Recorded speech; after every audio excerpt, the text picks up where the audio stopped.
Hi friends, welcome to Nimmu cooking vlogs. என்னடா பூஜை சாமான்லாம் எடுத்து வச்சிருக்கேன்னு பாக்குறீங்களா? இன்னைக்கு பூஜை சாமான் க்ளீன் பண்ண போறோம். வாங்க நான் எப்படி க்ளீன் பண்ணுவேன்னு உங்களுக்கு நான் சொல்றேன். அதுக்கு முன்னாடி நிம்மு குக்கிங் vlogsக்கு சப்ஸ்கிரைப் பண்ணிருங்க ஃப்ரெண்ட்ஸ். என்னடா தேங்காய் நார் காட்டுறேன்னு பார்க்காதீங்க. இதை சேர்த்து வச்சு இதை பூஜை சாமான் க்ளீன் பண்ண யூஸ் பண்ணிக்கோங்க.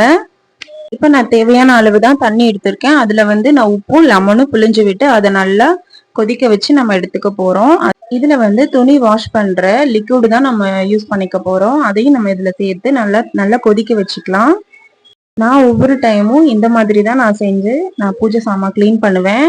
அதான் நான் உங்களுக்கு இந்த வீடியோ நான் ஷேர் பண்ணேன்.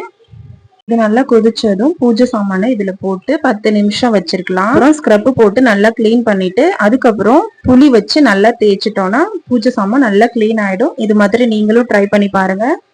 என்னோட வீடியோ பிடிச்சிருந்தா லைக் பண்ணுங்க, ஷேர் பண்ணுங்க, கமெண்ட் பண்ணுங்க. மறக்காம நிம்மு குக்கிங் vlogsக்கு சப்ஸ்கிரைப் பண்ணிருங்க ஃப்ரெண்ட்ஸ்.